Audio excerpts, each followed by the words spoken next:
Kabanata 2901. Siguro, pero baka, mamatay ka. Kalmado pa rin ang ekspresyon ni Ling Xiao, na parang wala ang lakas ni Chen Kangxiong. Pagkatapos sabihin ito, muling bumaril si Ling Xiao. Sa pagkakataong ito, sa halip na gamitin ang Blood Thunder King Sword, ngunit ang Demon Dragon Sword. Boom! Patayin! Marahas ding sumigaw si Chen Kangxiong at sumugod kay Ling Xiao. Ang bilis nilang dalawa ay napakabilis, at ang nakakatakot na panginginig ng boses na dulot ng agarang marahas na galit ay nagpapalipad at nagiging gulo sa buong larangan ng kompetisyon. Ang ilang mga mandirigma na mas malapit sa ring ay direktang hinaipa ng bugzo ng hanging ito, at pagkatapos ay lumipad ng daan-daang metro palayo. Mapatla! Ang nakakabinging tunog ay sumabog sa kawalan. Nagbanggaan ang dalawa sa mga nangungunang armas ni Chen. Sa wakas ay nagsimula na ang tunggalian sa pagitan ng espada ng hari at ng espada ng dragon. Matapos ang nakakatakot na pagsabog, sabay na nagulat ang dalawa. Mula sa eksena, talagang mas mababa si Ling Xiao, ngunit mas malayo lang ito sa likod ni Chen Kangxiong. Wala sa kanila ang nasugatan. Halos sabay-sabay na namang umatake.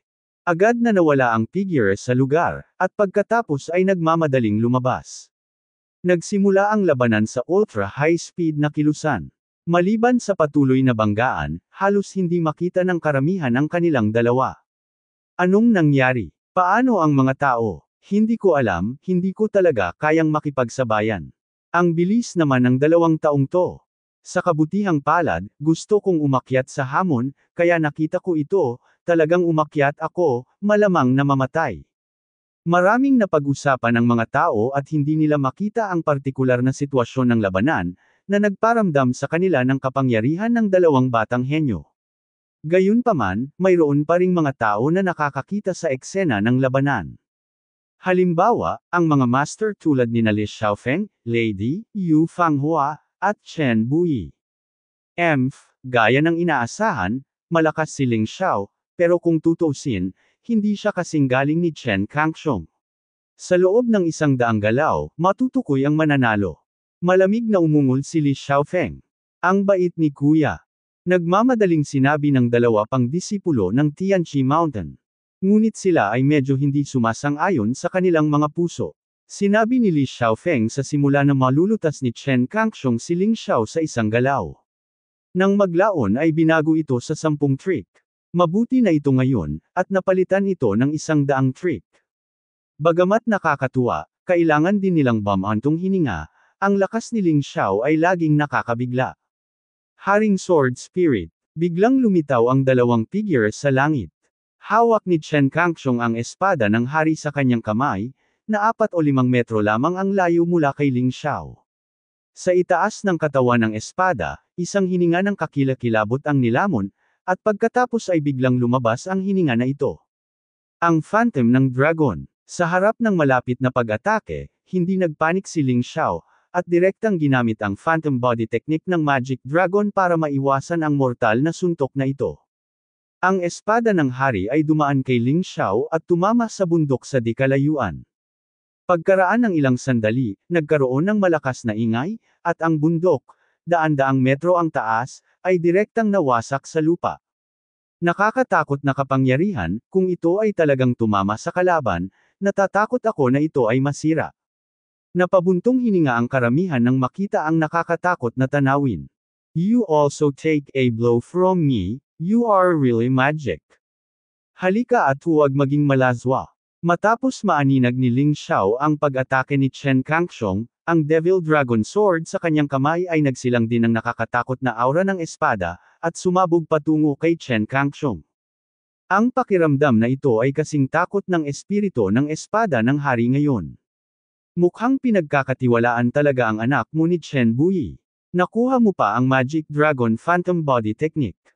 Mahigpit na kumunat ang mga kilay ni Chen Kangxiong.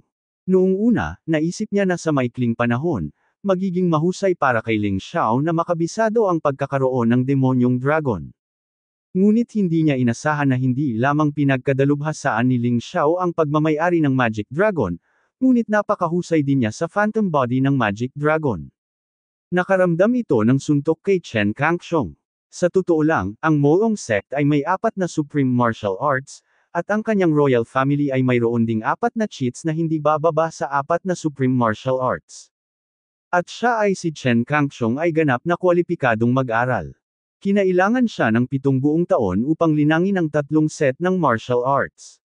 Kabilang sa mga ito ay ang King's Vertical at Horizontal Body Skills na tumutugma sa Demon Dragon Phantom, at ang King's Glory Auxiliary Martial Arts na tumutugma sa Dragon Possession.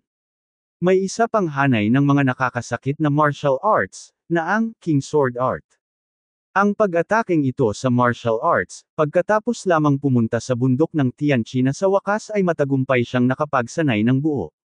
Ngunit Ling Xiao, inabot siya ng wala pang 2 buwan upang makumplito ang kanyang natapos sa loob ng 7 taon. Hindi niya talaga matanggap. Nangangahulugan ba ito na ang cultivation talent ni Ling Xiao ay hindi lamang nalampasan, ngunit nalampasan din siya? Sa harap ni Ling Xiao, ang kanyang talento ay hindi dapat banggitin. Alam mo, noon pa man ay ipinagmamalaki ni Chen Kangxiong ang kanyang potensyal at talento, at nararamdaman niya na kahit anong master siya, hanggat nabibigyan siya ng sapat na oras, magagawa niyang malampasan. Ngunit pagkatapos makilala si Ling Xiao, nagbago ang lahat ng ito. Hindi niya matitiis ang pagkakaroon ni Ling Xiao. Dapat itong burahin. Chen Kangxiong. Sa loob ng 100 galaw, kung hindi mo pa rin matatalo si Ling Xiao, palitan mo na ako. Nang makita si Ling Xiao na gumagamit ng Magic Dragon Phantom Body Technique, sa wakas ay hindi na ito napigilan ni Li Xiaofeng. Dahil alam niya na sa ganitong uri ng katawan, halos imposible para kay Chen Kangxiong na talunin si Ling Xiao sa maikling panahon, kailangan niyang bigyan ng kaunting pressure si Chen Kangxiong. Sa katunayan, hindi lamang si Li Xiaofeng ang nagulat, ngunit lahat ng sumunod sa labanan ay nagulat. Malinaw, ang lakas ni Ling Xiao ay hindi kasing husay ni Chen Kangxiong, at siya rin ay mas mahina kaysa kay Chen Kangxiong sa paghaharap. Sa kasamaang palad, walang palatandaan ng pagkabigo. Panginoon, nag-aalala ako na baka hindi matalo ng Xiao 14 ang Ling Xiao na iyon. Nanood ang matanda sa labanan at hindi napigil ang sabihin sa lady sa tabi niya. Nagulat talaga ang batang ito sa haring ito, ngunit hindi mo kailangang mag-alala, kapag nakita mong hindi tama ang sitwasyon, ang haring ito ay aaksyonan kaagad. Ngayon hayaang ubusin muna ng 14 si Ling Xiao. Panipik. Naging maingat na rin ang ugali ni Lady. Sa simula ng digmaan, lubos akong naniniwala na madaling talunin ni Chen Kangxiong si Ling Xiao. Ngayon ako ay naging maingat, dahil mismo sa malakas na unti-unting ipinakita ni Ling Xiao. Hahaha, kahit ako hindi na ako kalaban ng apprentice ko. Nang makita ni Chen Buyi ang pagganap ni Ling Xiao, hindi niya maiwasang makaramdam ng puno ng emosyon. Ngumiti din si Xiao Muyo at sinabing, oo, sa pagharap kay Chen Kangxiong, ang unang young master ng nakaraan, hindi siya nawalan ng hangin. Ito ay talagang makapangyarihan. Guro, ito ay isang singsing ngayon. Napakaraming pagsisikap ang kailangan para labanan si Chen Kangxiong. Paano kung may humamon ulit sa iyo? Tumingin si Muqing kay Xiao Muyo na may kaunting pag-aalala at nagtanong. Huwag kang mag-alala, manood ka pa. Dahil naglakas loob si Ling Xiao na ilagay ang singsing dito, dapat ay mayroon siyang mga plano. At saka, di ba lahat tayo nandito, kaya pa ba natin siyang panoorin na naghihirap? Panipik. Nakangiting sabi ni Chen Buyi.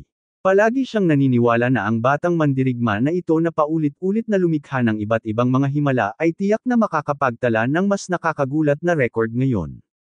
Nagkaroon ng maraming talakayan sa madla, at nagkaroon ng walang katapusang labanan sa entablado. Sa harap ng totoong magic sword aura ni Ling Xiao, hindi nang ahas si Chen Kangxiong na harapin ito ng direkta. Ang patayo at paalang na paraan ng katawan ng hari. Sa harap ng totoong magic sword aura mula kay Ling Xiao, si Chen Kangxiong, tulad ng isang hari, ay gumawa ng matatag na hakbang, ngunit ang kanyang figure ay kumikislap, madaling umiwas sa pag-atake ng totoong magic sword aura na iyon. Bagamat iba ang pangalan ng haring ito sa Magic Dragon Phantom, pareho ang asensya ng katawan. Hindi lamang napakabilis ng bilis, ngunit maaari rin itong gawing mali-mali ang figure, na ginagawang hindi mahuli ng kaaway ang figure ng gumagamit. Walang silbi Ling Xiao, nasa iyo ang multo ng Magic Dragon, at mayroon din akong haring aspeto. Nasa iyo ang dragon, at nasa akin din ang kaluwalhatian ng hari. Susunod, paano ka makakalaban? Panipi. Sa isang dagandong, isang pagsabog ng gininto ang liwanag ang tumaas sa itaas ng ulo ni Chen Kangxiong, at pagkatapos, isang bagay na parang Diyos na kumikinang na may gininto ang liwanag ang sumanib sa katawan ni Chen Kangxiong. Sa sandaling iyon, muling tumaas ang lakas ni Chen Kangxiong. Patayin. Ang pagpapakita ng kaluwalhatian ng hari ay panandalian lamang. Matapos ang paglakas ng lakas, hinawakan ni Chen Kangxiong ang espada ng hari at pinatay siya, tinutukan si Ling Xiao. Inihagis ni Ling Xiao ang Devil Dragon Sword para lumaban. Unang haplos pa lang, natamba na ako ni Beng Fei. Halos lumipad palabas ng ring. Gayunpaman, umaasa sa kapangyarihan ng phantom figure ng Magic Dragon, lumipad siya pabalik. Tuloy-tuloy na nahulog sa singsing. Oo naman, ang suntok na ito, kasama ang mga naunang pag-atake, sa wakas ay pinayagan akong makakuha ng 10% ng komisyon ng enerhiya para sa rurok ng 12 layer na impyerno. Ngunit hindi na ito maaaring ipagpatuloy mula ngayon. Ang pagkakaiba sa lakas ay masyadong malaki, at mawawalan ka ng iyong buhay. Panipi. Matapang si Ling Xiao, ngunit hindi walang ingat. Itinatago niya ang kanyang lakas at sa pangkalahatan ay hindi mas masahol kaysa sa kanyang kalaban. Sa ganitong paraan, hindi lamang niya masisiguro ang kanyang kaligtasan, ngunit pinapayagan din ang kanyang kalaban na tulungan siyang patuloy na mapabuti ang kanyang paglilinang. Hindi kaya ni Ling Xiao.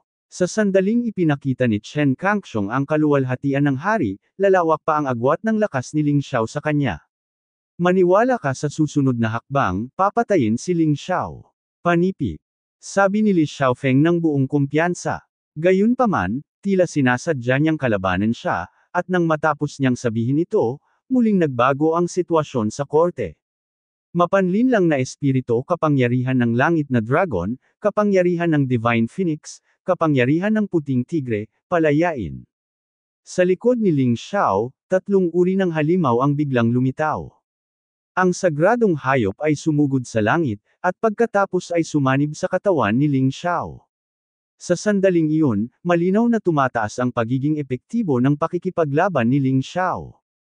Ang malupit na martial soul na ito ay maaaring maglaman ng lahat at patakbuhin ang kapangyarihan ng malupit na universo. Ang universo na ito ay sumasaklaw sa buong malalim na kaharian. Nakakalungkot lang na ang mundo ng bundok at ilog ng Ling Xiao ay mayroon na lamang ngayong Heavenly Dragon Continent, White Tiger Continent, at Divine Phoenix Continent. Kung hindi, ito ay tiyak na magiging mas malakas. Ngunit gayunpaman, si Ling Xiao, na pinagsama-sama ang kapangyarihan ng 3 kontinente, ay muling malapit kay Chen Kangxiong, na ginamit ang kaluwalhatian ng hari. Nang muling lumapit si Chen Kangxiong at naglunsad ng pag-atake. Hindi na umatras si Ling Xiao. Kamakaway ang Magic Dragon Sword sa kanyang kamay, ang mapaniil na sword intent ay pinakawalan. Muling nagtama ang 2 espada sa himpapawid. Ang singsing na orihinal na gawa sa mga bato ay nasira sa wakas, at isang malalim na hukay ang direktang sinabog ng kakilakilabot na enerhiya. Ngunit ito ay isang tunggalian ng buhay at kamatayan. Walang mga patakaran. Hanggat nandoon pa ang lupang nasa ilalim ng lupa, maaaring magpatuloy ang labanan. Napuot, paano nagkakaroon ng napakalakas na enerhiya ang lalaking ito? Si Li Xiaofeng ay sinampal sa mukha, at naramdaman niyang nag-iinit ang kanyang mukha. Sinabi lang niya na si Ling Xiao ay mamamatay sa pagkakataong ito, ngunit ang pagiging epektibo ng pakikipaglaban ni Ling Xiao ay biglang tumaas muli. Muli itong umakyat sa antas na maihahambing kay Chen Kangxiong. Galit na galit siya na galit na galit. Itinikom niya ang kanyang bibig at hindi na naglakas loob na magsalita pa. Napakaraming aksidente kay Ling Xiao, at masasample siya kapag hindi niya pinansin. Patuloy ang labanan. Bagamat laging dehado si Ling Xiao. Gayunpaman, unti-unting napagtanto ng ilang taong may magandang paningin na sa paglipas ng panahon, tila unti-unting nabawi ni Ling Xiao ang mga kawalan at unti-unting ginawang mga pakinabang ang mga kawalan. Unti-unting nangunguna. Imposible, ang taong ito ay tumataas pa rin sa lakas sa panahon ng labanan. Naikuyom ni Lady ang kanyang mga kamao, nanginginig ang kanyang buong katawan. Minamaliit pa rin niya si Ling Xiao. Ang lalaking ito ay isang kakilakilabot na makasalanan na hindi pa niya nakikita sa buong buhay niya.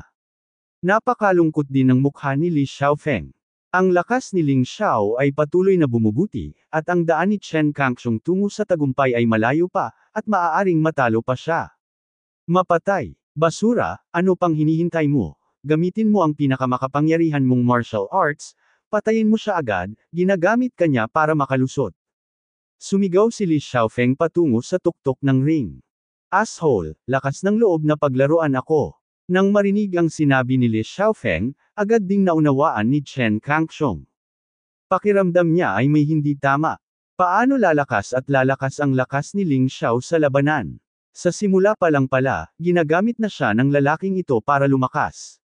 Bastos ka. Kung mayroon kang lakas na patayin ako sa isang galaw, natural na hindi magtatagumpay ang plano ko. Pero ngayon wala ka ng silbi.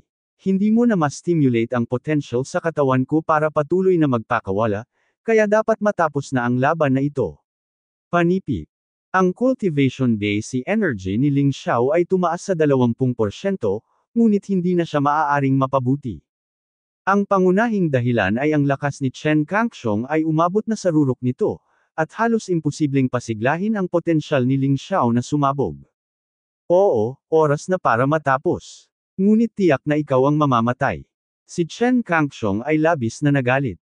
Talagang sinabi ni Ling Xiao na wala man lang siyang halaga sa paggamit nito, paano niya ito matitiis? Ang langgam lang, ang hindi mahawakan, nang ahas na tignan siya. Biglang bumukal ang isang napakalaking hininga mula sa kanyang katawan. Ang hiningang ito ay baliw na naghalo sa espada ng hari sa kanyang kamay. Sa sandaling iyon, ang espada ng hari sa kamay ni Chen Kangxiong ay parang isang gintong higanteng espada. Sa itaas ng dakilang espada, lumitaw ang isang malabong gintong anino na may korona. Pakiramdam ang kakilakilabot na enerhiyang inilabas mula sa higanteng espadang ito. Ang mga tao sa paligid ng ring ay nagsimulang tumakas patungo sa malayo. Alam nila na kung hindi sila makakalayo sa ring, pagkatapos na patayin ng espada ni Chen Kangxiong si Ling Xiao, ang matagal na resulta ay maaaring patayin sila ng lubusan. The King's Sword Art, my king is here. Kasunod ng matinding dagandong mula sa bibig ni Chen Kangxiong. Kaagad, ang masiglang gininto ang espada sa kanyang kamay ay bumaba. Pagkatapos, ang gintong hari na may suot na korona ay naging walang kapantay na golden sword aura at pumatay kay Ling Xiao. For a time, ang mundo ay naantig nito. On the way of the golden sword energy leap, hindi lang ang singsing ang direktang pinutol, kundi pati ang lupa ay naputol sa malalim na kanal, parang higanteng kuko ng sinaunang hayop. Nakakakilabot na kilos ng espada. Ang Chen Kangxiong na ito ay masyadong malakas, talagang karapat-dapat siyang maging tagapagmana na kinagigiliwan ng lady, kasama niya, ang ibang mga prinsipe ay talagang walang pagkakataon. Kung mapuputol ang espadang ito, natatakot ako na kahit si Li Xiaotian ay mapapatay kaagad sa isang galaw. Panipik. Narinig ko na isa itong sword move na kasama ng King's Sword. Hindi ko alam kung ang Demon Dragon Sword ni Ling Xiao ay may sariling sword move. Kung mayroon man, maaaring mablock ito, kung hindi, kailangang tapusin si Ling Xiao. Panipik. Tumingin ang mga tao kay Ling Xiao, umaasang makakita ng bakas ng gulat sa mukha ni Ling Xiao. Ngunit sila ay nabigo. Ang mukha ni Ling Xiao ay hindi lamang hindi naguguluhan, ngunit isang panunuyan ng pang-aalipusta ang nahayag. Mabuti na lang at hindi ako natuto ng ganitong klaseng galaw.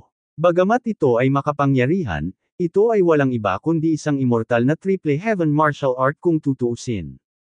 Tumingin si Ling Xiao kay Chen Kangxiong at iwinagayway ang Devil Dragon Sword sa kanyang kamay, itinuro ang nakakatakot na Golden Sword Light. Tunay na demonyo-demonyong diwata na anino ng espada. Zogchen. Panipik. Nagpakawala si Ling Xiao ng mahinang boses. Ang Magic Fairy Sword Shadow ng buong apoy ni Zogchen, ay sumanib sa tunay na Magic Sword Aura, at pagkatapos ay naging isang Black Magic Fairy, na biglang lumitaw sa kawalan. Ang Magic Fairy at ang Gintong Hari ay nagtagpo sa kawalan. Muling tumunog ang nakakakilabot na pagsabog. Gayunpaman, bagamat si Chen Kangxiong ay may espada ng hari, ang immortal na triple heaven na martial arts ay nilinang lamang ng lubusan. Ang martial arts ni Ling Xiao ay si Zubchin. Sa paghinga, napigilan niya ang kanyang kalaban. Ang husay ng martial arts ay mas malakas kaysa sa kalaban. Ang resulta ay maaaring isipin. Ang gintong hari ay nawasak, sumabog sa kawalan, naging mga bituin, nakakalat sa lupa. Imposible. Ang kanyang pinakamalakas na galaw ay talagang sinira ni Ling Xiao sa pamamagitan ng isang hindi kilalang hakbang, na ginawang ganap na hindi katanggap-tanggap si Chen Kangxiong. Una niyang nakita na hindi ginamit ni Ling Xiao ang sariling sword skills ng Magic Dragon Sword, ngunit naisip niya na hindi matagumpay na nag-practice si Ling Xiao. Pagkatapos ng pag-ataking ito, tiyak na siya ang mananaig, at direktang papatayin si Ling Xiao. Ngunit ang katotohanan ay napakalupit. Kahit na hindi ginamit ni Ling Xiao ang sariling sword skill ng Magic Dragon Sword, ngunit sa isang sword skill na hindi pa niya narinig, winasak niya ang kanyang gintong hari at nabasag ang kanyang pinakamakapangyarihang espada. Desperado siya sa kanyang puso. Na-disappoint mo ako ng sobra. Ikaw din ang unang henyo sa bansang Chen. Kahit papaano, nag-practice ka na rin sa bundok ng Tianqi. Paano ito naging masama?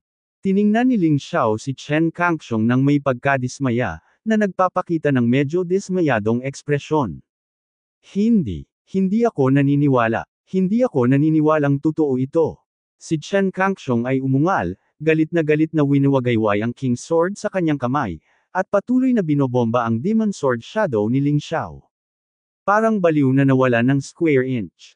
Boom! Isang matinding pambobomba ang tumaob kay Chen Kangxiong at nahulog sa labas ng ring, nagsuka ng dugo at ang kanyang mukha ay namutla. Ang baliw na pag-uugali ay hindi nakatulong sa kanya sa anumang paraan.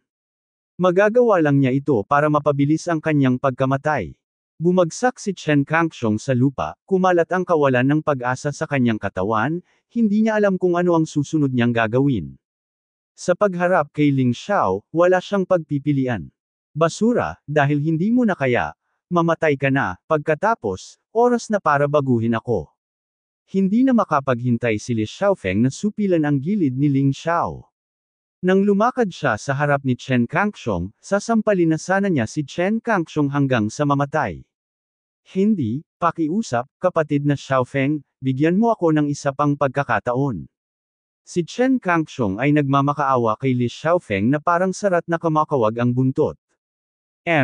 Alang-alang sa pagiging senior brother, bibigyan kita ng pagkakataon, pero tandaan mo, isa lang ang pagkakataon, sinamantala ko ito mag-isa. Isang malamig na nguso si Li Xiaofeng at binawi ang kanyang palad. Salamat, kapatid na Xiaofeng. Tumayo si Chen Kangxiong, tumingin kay Ling Xiao, ang kanyang mga mata ay ganap na mapagpasyahan. Desperado na siya. May dalawang trick ang King Sword Art.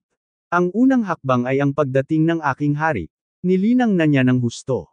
Mayroon ding pangalawang trick, na, Benevolence King Transforms Demon. Ang trick na ito ay hindi umiiral. Kung magpapatuloy ka sa hakbang-hakbang, pagkatapos ng matagumpay na paglilinang, ang iyong pagiging epektibo sa labanan ay maaaring tumaas. Ngunit may isa pang paraan upang gamitin ito, na gamitin ito sa matinding kawalan ng pag-asa. Sa kasong iyon, ang kapangyarihan ay hindi makontrol at maaaring mamatay pa pagkatapos gamitin. Ngunit ang kapangyarihan ay talagang nakakatakot. Noong una ay ayaw ni Chen Kangxiong na gamitin ang trick na ito, ngunit ngayon, pakiramdam niya ay hindi na niya ito magagamit. Sa pagharap sa makapangyarihang si Ling Xiao, wala siyang ibang paraan para kontrahin siya. Kaya ang tanging magagawa ko lang ay magsumikap. Ling Xiao, pinilit mo ako. Kahit mamatay ako kasama mo ngayon, hindi ako magdadalawang isip. Nais ding maunawaan ni Chen Kangxiong na sa halip na patayin ni Ling Xiao o Li Xiaofeng, mas mabuting mamatay kasama si Ling Xiao. Walang ibang paraan. Ipinagmamalaki niyang ipinapakita ang kanyang mga natatanging kakayahan sa bawat pagkakataon, at palaging masusupol siya ni Ling Xiao gamit ang mga espesyal na paraan. Halos mabaliw at desperado na siya. Kaya lang ngayon, buong lakas na lang ang kaya niyang ipaglaban. Magsisikap ka ba? Sayang naman at wala ka man lang qualifications para magtrabaho ng husto sa harapan ko. Kung ito ay one-on-one, maaaring piliin ni Ling Xiao na kunin ang paglipat ni Chen Kangxiong. Pero ang problema ay maraming tao ang lalapit sa kanya para maghamon in the future. Hindi niya kailangang magtrabaho ng husto. Tumaas ang sulok ng bibig niya nang ngumisi. Sa itaas ng katawan, kumikidlat. Heavenly Thunder God Guard. Sa malamig na boses, sabay-sabay na lumitaw ang 32 Heavenly Thunder Guard sa gilid ni Ling Xiao. 31 sa kanila ang sumugod kay Chen Kangxiong sa napakabilis na bilis. Sinubukan ni Chen Kangxiong na tumakas. Pero nakita kong hindi makagalaw ang mga paa ko. Sa lupa, mahigpit na iginapos ng dalawang madilim na anino ang kanyang mga binti. Bagamat saglit lang iyon, sapat na para sa 31 Sky Thunder Guards na tuluyang bumalot sa kanya. Sa sandaling ito, isang figure ang lumitaw mula sa karamihan. Ito ay si Lady. Imposibleng mapanood niya si Chen Kangxiong na pinatay, kaya kumilos siya. Gayunpaman, ang kanyang figure ay naharang ng pinakamalakas na Heavenly Thunder Guard ni Ling Xiao sa himpapawid. Umalis ka. Ang lady ay bumangga sa Thunder God Guard noong araw na iyon nang may matinding suntok.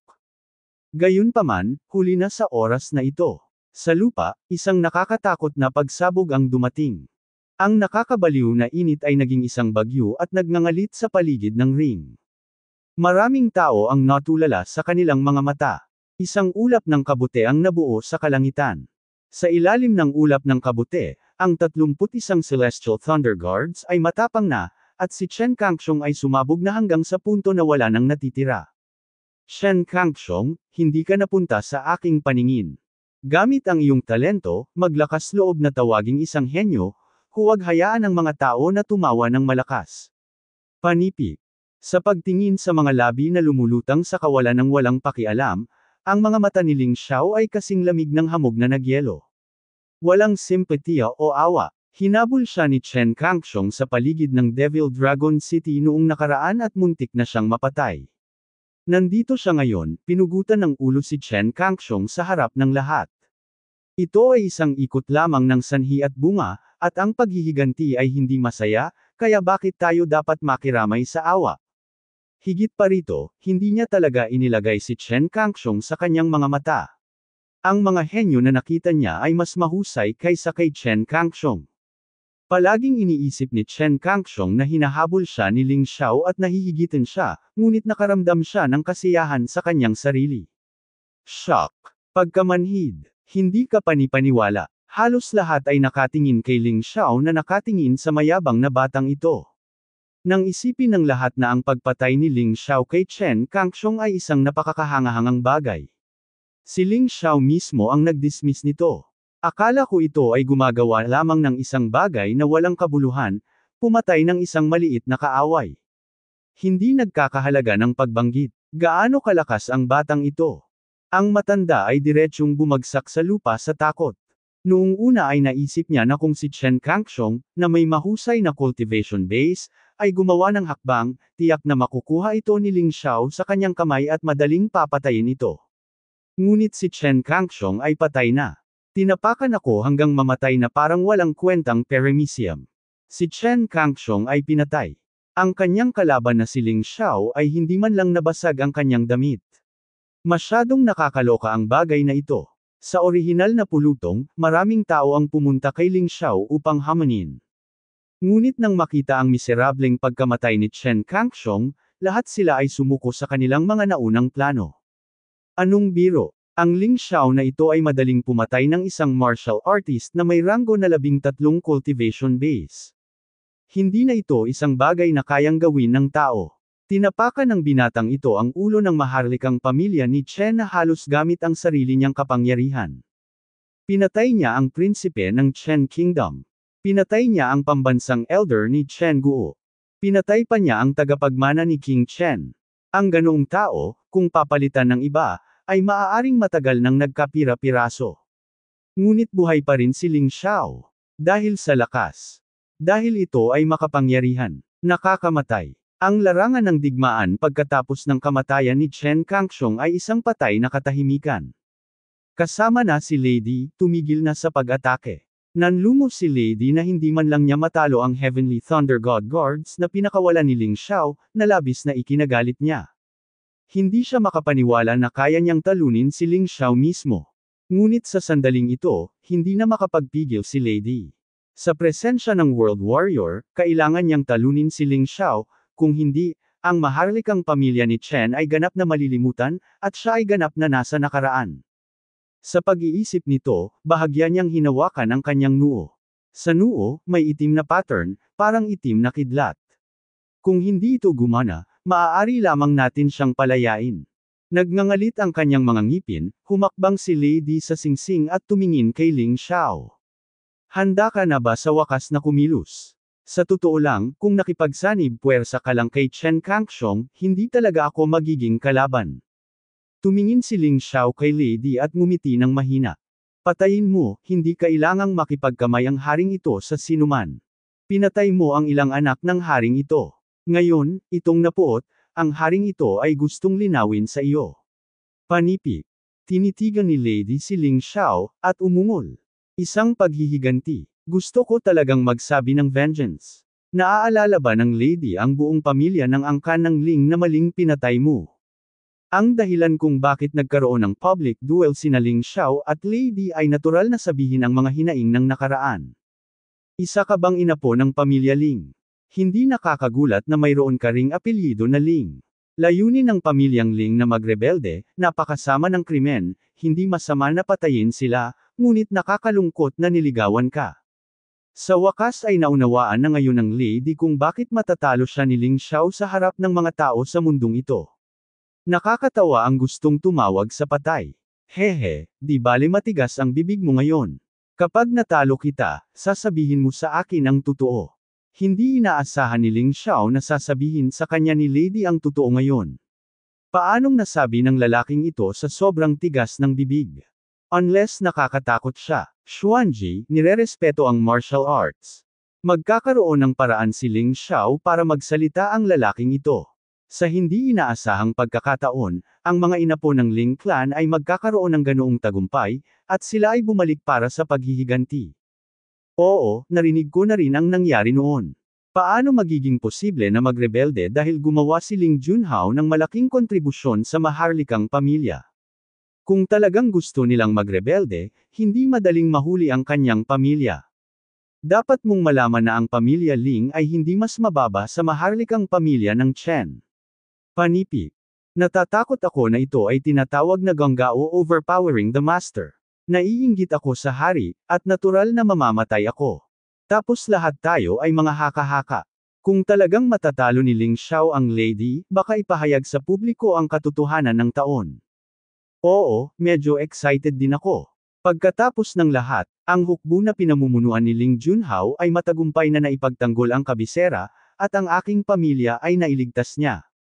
Ang maharlikang pamilya ay may utang na loob sa pamilyang Ling ng isang katotohanan. Sa oras na ito, nakatayo si Xiao Jin sa balikat ni Ling Xiao, malamig na nakatingin kay Lady. Ngayon pa lang para labanan si Chen Kangxiong, hindi na kumilos si Xiao Jin. Iyon ay dahil pinakaayaw ni Xiao Jin kay Lady. Ang utos na kopyahin at hiwa ay inilabas ng Lady.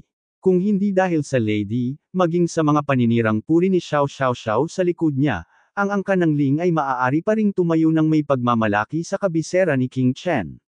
Ngunit si Lady, dahil natatakot siya kay Ling Junhao, iyon ay, ang mga pagsasamantalang militar ng kanyang ama, ay nagbigay ng pinakatrahedya na utos.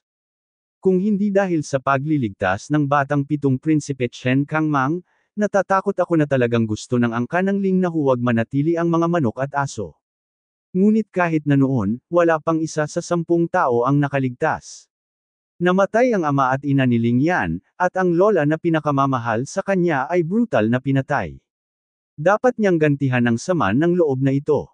Huwag kang mag-alala, Xiao Jin, ang buhay aso ni Lady, ipaubaya ko ito sa iyo, ngunit maaari bang ibigay sa akin ang labanan? Kailangan ko siya upang pasiglahin ang aking potensyal.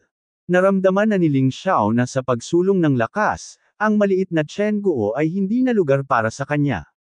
Kailangan niyang pumunta sa mas malawak na mundo. Tanging sa sulok na ito ng kanluran, mayroong libu-libong kaharian, at lahat sila ay nabibilang sa Siyam. Siyam na kapangyarihan. Doon talaga dapat pumunta si Ling Xiao. Mukhang oras na. Bago pumunta doon, ang cultivation base ay dapat na mapabuti sa isang mas mataas na antas hanggat maaari, kung hindi, maaaring mahirap harapin ang mga kaaway ng nakaraan. Boss, hanggat kaya kung patayin si Lady ng personal, walang ibang mahalaga. Sa mga mata ni Xiaojin, may nagniningas na apoy ng puot. Ang kanyang angka ng Ling ay halos nawasak. Ang gayong dugo at matinding puot ay dapat niyang gantihan ng personal. Wala siyang pakialam kung lalaban man siya o hindi, basta may pagkakataon siyang patayin si Lady, sapat na. Salamat sa iyo kapatid na lalaki. Sabi ni Ling Xiao, at agad na inilagay si Xiaojin sa B-string. Lalaban ako mamaya, at hindi ko alam kung ano ang sitwasyon. Mas ligtas na manatili sa B-string. Hindi alam ni Ling Xiao kung ano ang nakuha ni Lady sa ipinagbabawal na lupain ng emperador. Gayunpaman, mula sa kasalukuyang punto ng view, ang lady na ito ay mukhang hindi isang malaking bagay. Siya ay bahagyang mas malakas kaysa kay Chen Kangxiong, at tiyak na hindi siya ang kanyang kalaban. Sapat na para sa kanya na harapin ang lady ng mag-isa. Higit pa rito, sinabi niya noon na tinanggap niya ang hamon sa ring, at kung lalaban si Xiaojin, tila hindi ka panipaniwala. Bilang isang taong determinadong pag-isahin ang malalim na kaharian, hindi magandang bagay na mawalan ng pananampalataya sa mundo. Sa oras na ito, lahat ay binibigyang pansin ng dalawang tao sa ring. Lei ang hindi na kailangang sabihin.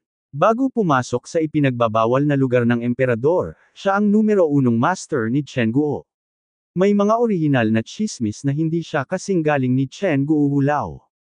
Pero ngayon parang mas mataas pa rin ang lakas niya kaysa sa 5 elder ni Chen Guo. Maaari siyang maging hari, syempre, hindi siya madali, kung tutuusin, nakasalalay siya sa kanyang sariling lakas. Hindi gaanong binibigyang pansin ng mga tao si Lady kaysa kay Ling Xiao. Pagkatapos ng lahat, pinatay lang ni Ling Xiao si Chen Kangxiong. At saka, sa murang edad, kung kaya niyang talunin ang Lady, tiyak na siya ang pinakamagaling kay Chen Guozi. Sa edad na 16, maaari niyang patayin si Li Xiaotian sa Tianqi Mountain at Chen Kangxiong. Natatakot ako na walang makakapantay sa talentong ito. Nakakalungkot na kaaway siya ng aming maharlikang pamilya, at hindi na natin siya dapat hayaang mabuhay. Panipi. Siyempre, mayroon pa ring mga labi ng maharlikang pamilya, at sila ngayon ay isang damo sa dingding. Kung mananalo si Ling Xiao sa labanang ito, natural na babalik kay Ling Xiao ang wall grass ng royal family sa desperasyon. Ngunit kung matalo si Ling Xiao, natural silang mahuhulog sa gulo.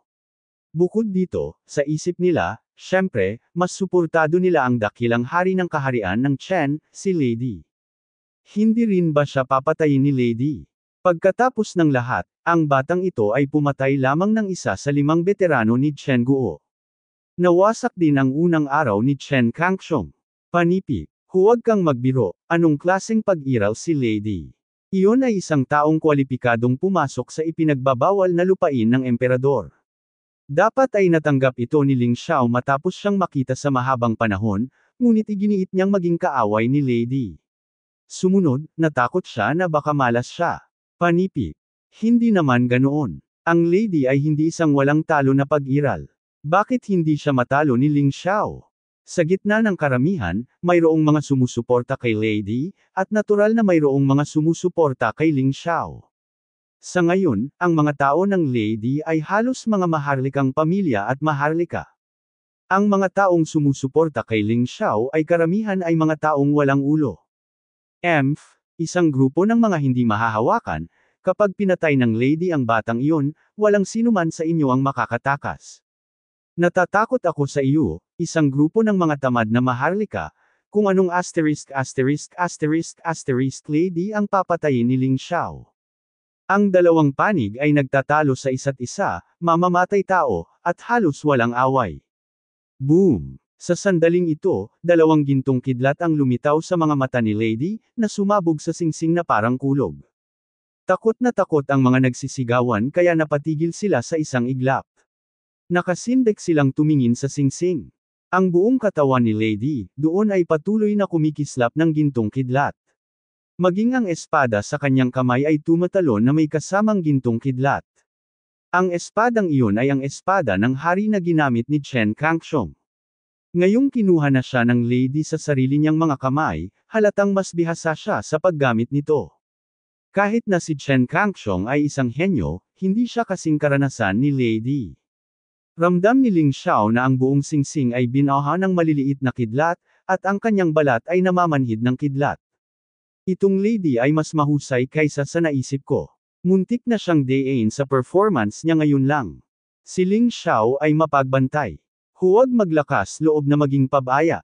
Apprentice, mag-ingat sa taong ito, dahil palaging nararamdaman ng guro na mayroong kakaibang kasamaan sa kanyang katawan, na hindi naaayon sa gintong kulog at kidlat. Tila naramdaman ni Yuan Zun na may mali, kaya huminto siya sa pagtulog at partikular na sinabi kay Ling Xiao. Alam ni Ling Xiao na kung hindi ito isang malaking kaganapan, hindi makakapagsalita si Yuan Zun. Alam ko guro, mag-iingat ang disipulo. Huminga ng malalim si Ling Xiao, at pagkatapos ay tumingin kay Lady, sa itaas ng kanyang katawan, lumulukso ng mainit na lava. Ang katawan ng labanan ng bulkan ay sa wakas ay inilabas niya. Nang lumaban kay Chen Kangxiong, wala siyang silbi. Ang mainit na lava ay bumangga sa gintong kidlat sa kawalan. Hindi pa naglalaro ang dalawa, ngunit nagsimula na sila ng tunggalian. Ito ay isang banggaan ng hininga, isang showdown ng enerhiya. Masyado kang mayabang, anak. Ang lady, na medyo hindi mapakali, ngayon ay naging lubhang kalmado at may kumpiyansa. Tumingin siya kay Ling Xiao nang walang pakialam, lagi kong iniisip na ang kalaban ko ay si Chen Bui. Ngunit hindi ko inaasahan na ikaw pala, isang munting sanggol, ang tumayo sa mapagpasyang labanang ito sa akin sa huli. Ang apprentice niya. Gayunpaman, mas mahusay ka kaysa sa kanya, dapat kong aminin.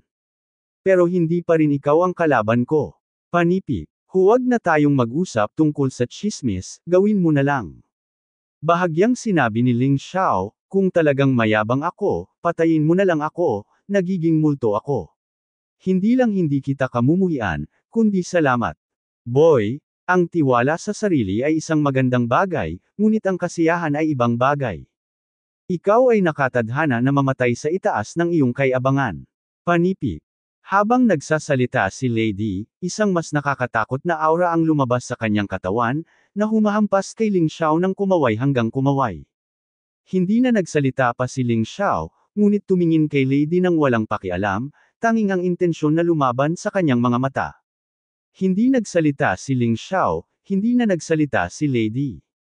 Siya ay humakbang pasulong, at biglang, isang marahas na bagyo ang sumabog patungo sa langit na parang isang kanyan. Ang kakilakilabot na enerhiya ay talagang nagangat ng mga bato sa singsing. Gayunpaman, kahit ano pa si Feisha at mga bato, nakatayo pa rin si Ling Xiao, nakatingin kay Lady nang hindi nagbabago ang mukha. Nagawa na niya ang lahat ng paghahandang dapat gawin. Susunod, mayroon lamang isang labanan. Kahit gaano kalakas ang kalaban, hindi siya outrest. Napakakalma ni Ling Xiao, mukhang tiwala siya sa sarili niyang lakas. Siguro ito ay isang pagpapanggap lamang ng kalmado.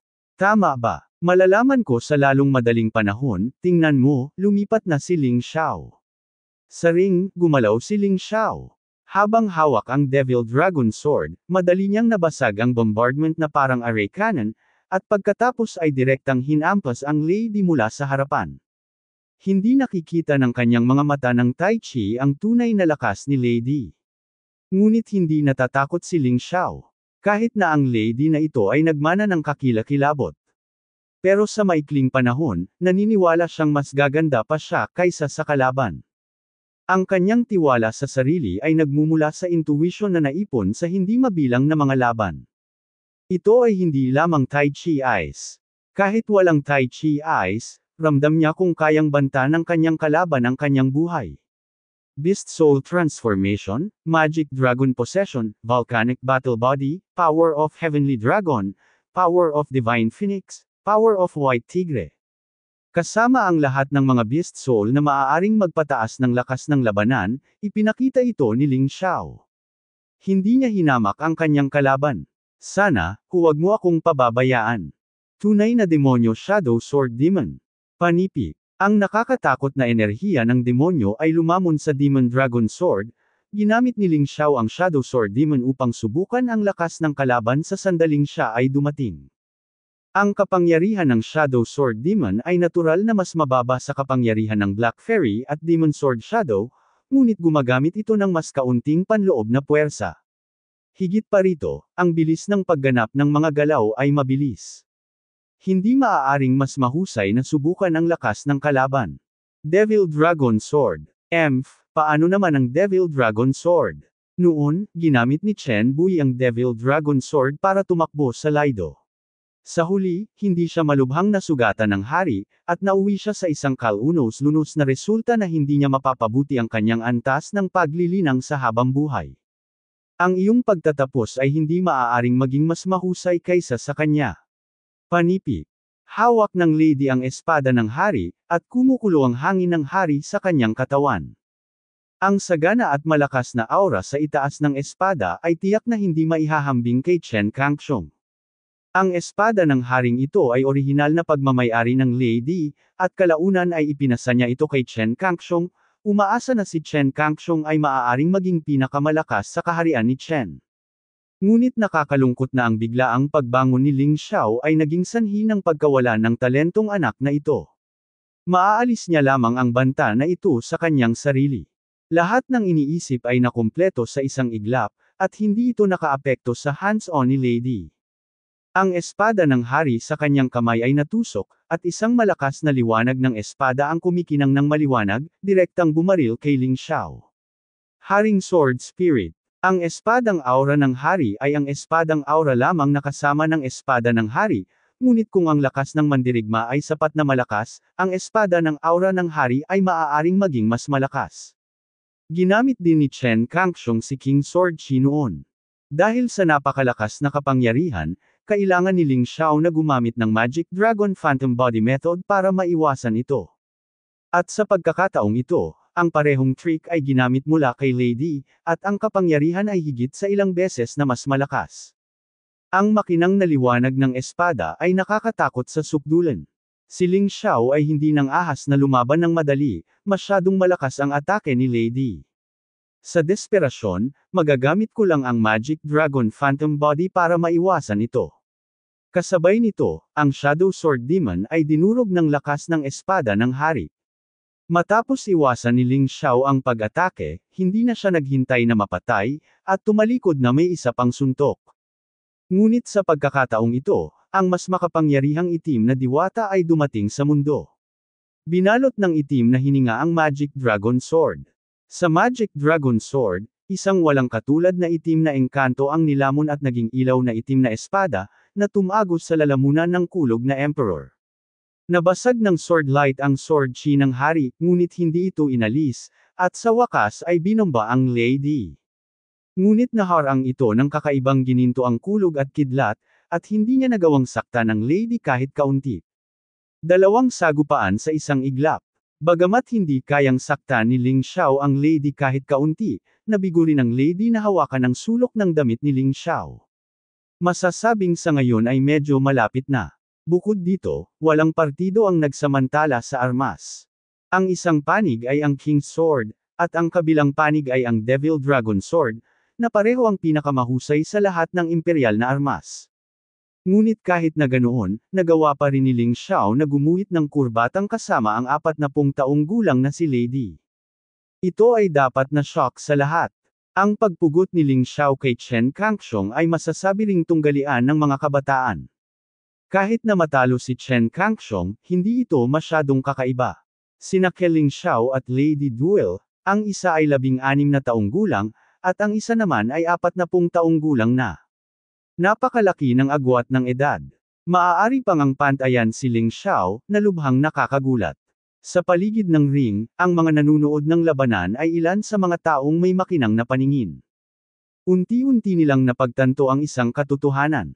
Si Ling Xiao ay hindi lamang ang numero 1 henyo ni Chen Guo, kundi pati na rin ang numero 1 master ni Chen Guo.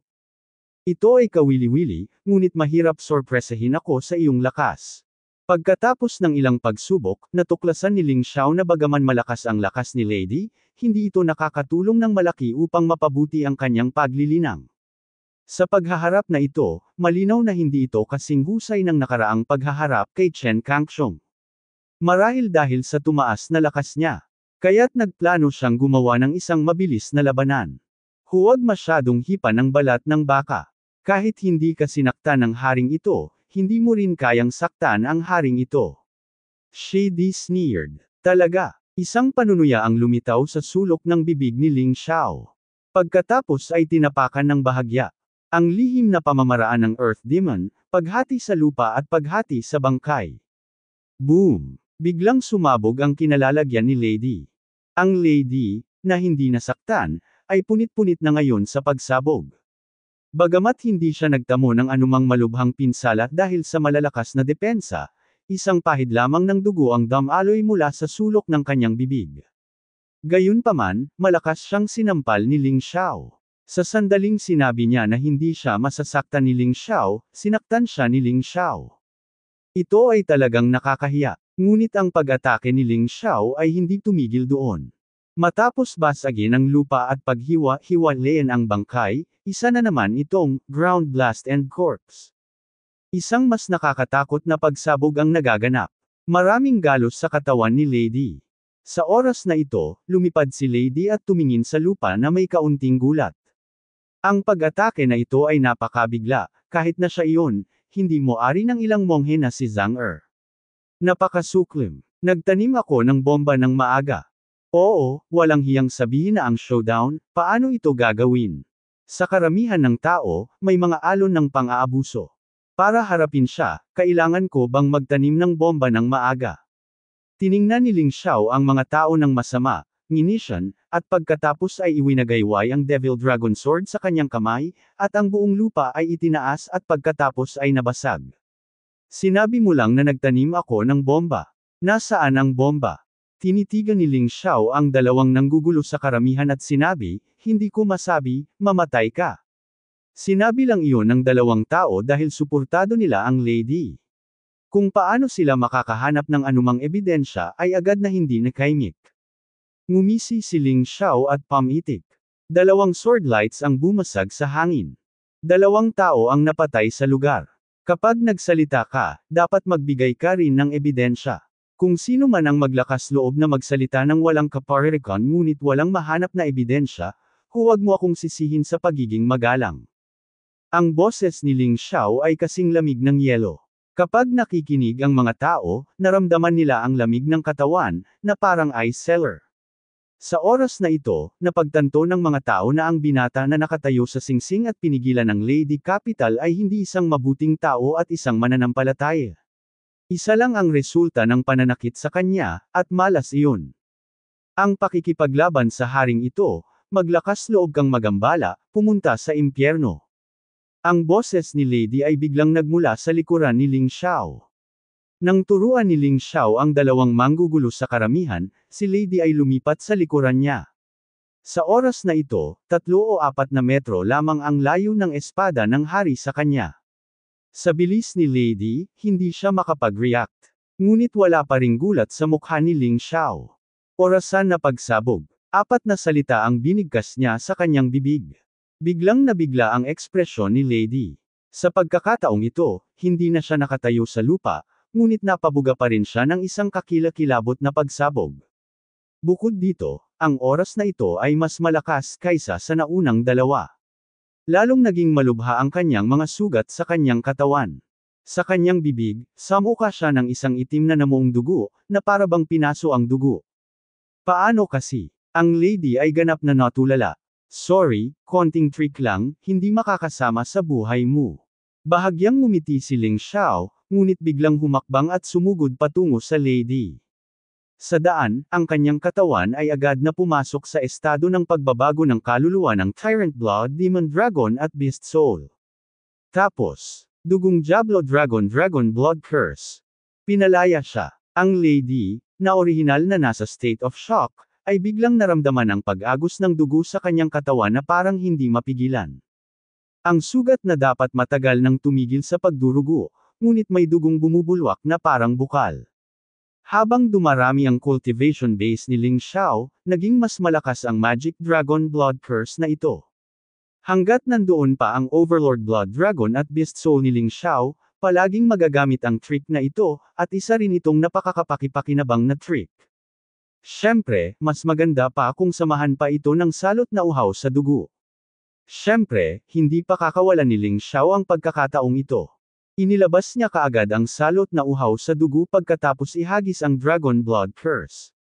Sinundan ng salot ang mga sugat at bumuhos sa katawan ni Lady. Sa isang iglap lang, naramdaman ni Lady ang takot mula sa kanyang puso. Damn it! Alam kong may pukana ang batang ito, ngunit hindi ko inaasahan na mahuhuli ako. Bawat labanan ni Ling Xiao noong nakaraan, si Lady ay isinalaysay ng detalyado, hindi mahalaga kung ano pa. Ang higit na nagpahanga kay Lady ay natural ang walang katapusang kakaibang pandaraya ni Ling Xiao. Mula sa unang sandali ng labanan, siya ay naging maingat. Pero pagdating ko, ni-recruit pa rin ako. Higit pa rito, pagkatapos nitong makapasok sa katawan ng kaila hilakbot na salot na uhaw sa dugo, ito ay lubhang mahirap alisin. Ang isang malaking halaga ng panloob na puwersa ay dapat ilabas upang sugpuin ito, kung hindi, ang katawan ay ganap na sasakupan ng uhaw sa dugo na salot sa isang iglap. Galit pa rin siya. Muling tumama ang pag-atake ni Ling Xiao. Tapos na, Lady. Tunay na demonyo Devil Sword Shadow. Panipik. Ang hakbang na ito ay ang ginawa ni Ling Xiao na malubhang nasugatan si Chen Kangxiong. Ngayon, gustong gamitin siya ni Ling Xiao para patayin ang Lady. Ginamit ni Ling Xiao ang Demon Immortal Sword at Shadow para patayin ang Lady. Sa oras na ito, ang Lady ay pinahirapan ng uhaw sa dugo na salot at hindi niya maibigay ang kanyang buong lakas. Pinagmasdan ng mabuti ng mga tao ang eksenang ito. Maaalis ba ni Lady ang kaparehong kapalaran ni Chen Kangxiong? Ang patayo at paalang na paraan ng katawan ng hari. Biglang sumigaw ang Lady, sinusubukang iwasan ang nakamamatay na suntok ni Ling Xiao. Gayunpaman, biglang niyakap ang kanyang katawan. Lumalabas na nakalimutan niya na si Ling Xiao ay nasuspine sa kawalan, at mayroon lamang isang Heavenly Thunder Guard na hindi gumawa ng anumang aksyon. Cha-cha, itong Sky Thunder Guard ang pinakamalakas sa lahat ng Sky Thunder Guard sa Ling Xiao. Kahit si Lady ay hindi makalaya sa maikling panahon. Sa sandaling ito, malapit na ang pag-atake ni Ling Xiao. Kung ikukumpara sa parehong trick na ginamit sa pakikitungo kay Chen Kangxiong dati, halatang bumuti ito sa kapangyarihan. Sa pagitan ng langit at lupa, nagbabago ang kulay ng hangin at ulap. Ang langit ay puno ng dilaw na buhangin, at ang mga bato ay lumilipad sa kalangitan. Maging ang mga kalapit na puno ay nabunot. Tatapusin mo na ba? Napatingin ang mga tao sa eksena sa ring, hindi sila makapaniwala. Ang labanan ay nagsimula lamang higit sa 10 minuto ang nakalipas, at ang Lady ay nahaharap sa banta ng kamatayan, at si Ling Xiao ay idiniin sa kanya ng hakbang-hakbang, na nagkalkula ng patong-patong. Mamamatay na ba talaga ito?